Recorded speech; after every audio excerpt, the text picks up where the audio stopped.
Iris! Now it's your turn to go straight to hell!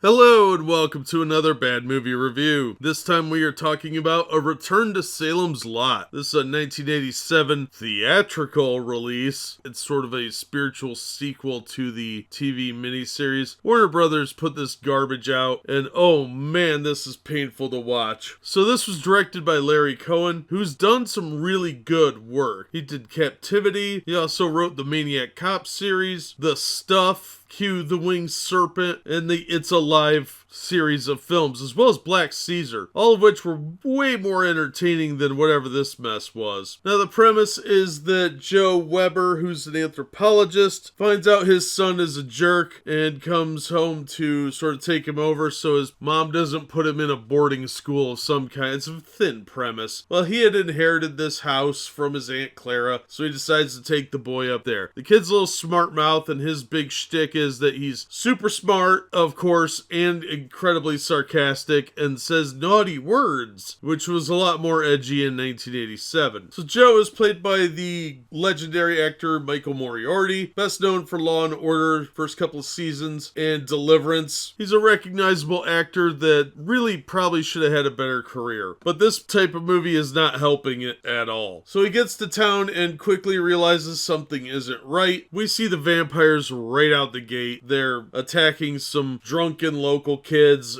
and that is the plot MacGuffin which draws Joe to the head vampire, who's Judge Axel, and Judge Axel wants him to write a vampire Bible. And of course, Joe's kid Jeremy, played by Addison Reid, who apparently didn't do anything other than this movie. The kid starts getting sucked into the vampire lifestyle when he meets Amanda, played by, of all people, Tara Reid, best known for Van Wilder, The Big Lebowski, the American Pie movies, and of course, let's not forget an episode of Saved by the Bell, The New Class. Well, of course, she is incredibly young in this video. Now, her appearances in, like, Josie and the Pussycats and the Sharknado franchise were probably better received than this movie, but she's actually not the worst actor in this, because she's a kid. You give them a little bit of leeway, but wow, some of the acting in here is atrocious. So in order to hook Joe in, he realizes that his Aunt Clara is a vampire, and they do this sort of thing where they're trying to dispel some of the myths of vampirism. So they actually have reflections, they can eat garlic, but for some reason, when they wrote the script and they were trying to flip the stereotypes of vampires, they left the sleeping in coffins and stake through the heart, killing them. I don't know what the obsession with the coffins is in this, because they don't mention that they have to sleep in the dirt of their homeland or anything like that. They just have to sleep in their coffins. It's a plot point at the end of the movie for some reason. So that made zero sense. But the logic continues to fall apart throughout the film, as well as the special effects. There is an incredible amount of inconsistency throughout the film. There's a couple of scenes where people get splashed with holy water and they have this really cool melting effect where it's basically just blood running down their faces, and that looks really, really good. But then you see Judge Axel at the beginning of the movie and throughout in his Nosferatu type of grotesqueness, and it looks silly. It looks on par with like Troll 2. Now granted, the budget was $12 million, but that was a lot more money in 1987. So the special effects are incredibly all over the place. Same with the fight choreography, which is largely bad. And then we've got Dr. Van Meer, played by Samuel Fuller, and his character is a Nazi hunter, which is pretty awesome premise. And he's an actor from ages back. He's been in a ton of stuff. He even wrote movies. Now, I've not seen the majority of his films. I saw 1941. Not really my thing, but at least he had a pretty outstanding career before this and apparently afterward. But his character is sort of a cross between Humphrey Bogart and a Marx brother. So he's got this Humphrey Bogart way of talking, but he does some really kind of goofy stuff and says some strange things. The overacting in this is just shocking. When Larry Cohen wrote wrote this script. I don't know what drugs he was on or how much drinking was involved, but I suspect that it was a lot of something low quality. And throughout the film, you get these jokes that aren't funny, and they weren't funny in the 80s. Now, this movie is rated R, so there's a ton of swearing, but it's tiresome to hear it because they're trying to use it for shock value, and it loses all of that by the first 20 minutes of the film. That when the kid's swearing, it's supposed to be edgy and, oh, the kid's got a potty mouth. It doesn't matter. Nobody cares because, first of all, that is kind of run its course over the years, but also the kid does it so much, you just sort of tune it out. Another problem was the overdubbing. There is so much post-production audio recorded that if you cut it out, you would probably cut out about half the dialogue. It is so badly done, and it's very, very noticeable too, especially in higher quality audio. So if you have like 5.1 surround sound, you're definitely going to notice the overdubbing being dropped in because it's just a little off. It's a little too studio quality, and it's really, really distracting. The soundtrack's another problem. It runs from having this sort of ominous feel to it to a more silly, upbeat soundtrack from Highway to Heaven feeling. I don't know what they were going for. This movie has no idea what it wants to be. You've got this setup where it's sort of like this all-American town of vampires that feel like they're oppressed or something, and everybody's kind of got this like down on the farm feel from like 1970s saccharine sweet Waltons or something, but at the same time they're supposed to be these scary vampires. So when they're cracking jokes and trying to be sarcastic and silly, it comes off as being very odd and not really fitting with anything in the film. So I don't know if they couldn't decide what they wanted to be, but it felt like they were just copying the feel of a bad stage play into a ludicrously nonsensical horror film. And they spend more time running around with Joe looking for Jeremy, who wanders off constantly and doesn't seem to know what he's doing. He just runs around going, Jeremy, we gotta leave town, and then they never do. And sometimes when they sort of half-heartedly try, they get stopped by the ghoul servants. They call them drones in this one. They even had the gall to try and copy the window sequence from the original TV miniseries, where you had the fog in the background and the kid hovering in the fog, but it doesn't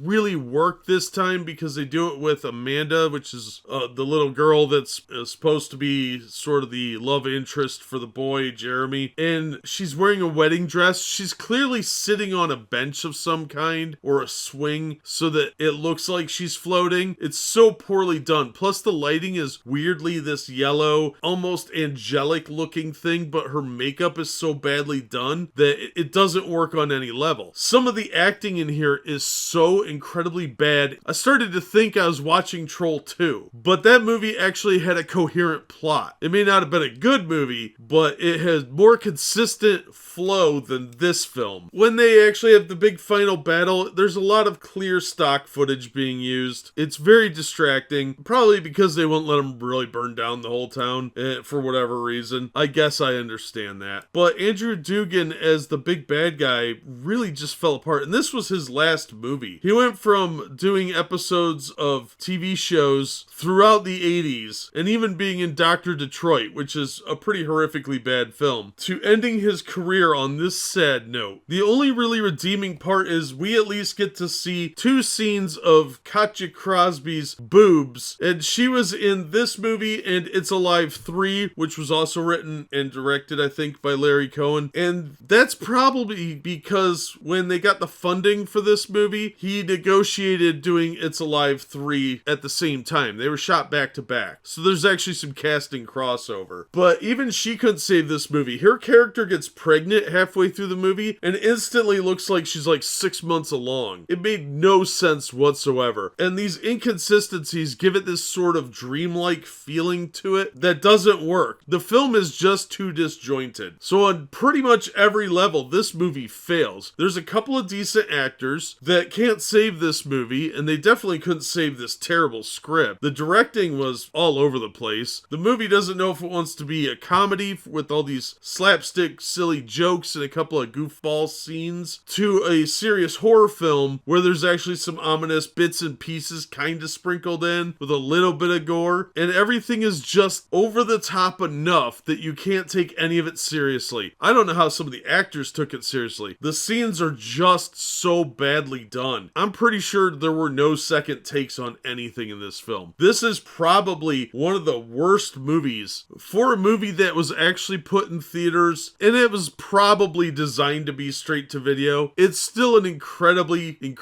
bad film, and it's shockingly bad. So if you're thinking that Troll 2 is the worst movie you've ever seen, give this one a chance, because it was just bad. It's not even funny bad, it's just terrible. You could try and make fun of this movie and get a couple of good jokes, but about halfway through the movie you're gonna be bored out of your mind. The only cool parts were the Nazi hunter guy, who is quite honestly underused. He should have been the main character. A Nazi hunter going in and fighting a town full of vampires is a movie I would love to watch. Instead, I'm stuck with this mess with Humphrey Bogart, the Marx brother, running around trying to bail Joe out throughout the entire second half of the film. This is a disaster. Don't watch it. It's a terrible film. And if you want to sit down and do MST3K with your friends, this is one to round out the night with, because nobody will want to watch another movie after this. It's just terrible. So obviously this is not a recommendation. That's going to do it for this episode. Thank you so much for listening and supporting the channel. If you enjoyed this review, make sure you hit the like button, share it on your social media, and subscribe if you haven't. And if you're feeling generous, you can toss me a couple bucks at the Streamlabs link listed in the description. And as always, we hope to see you on the next one.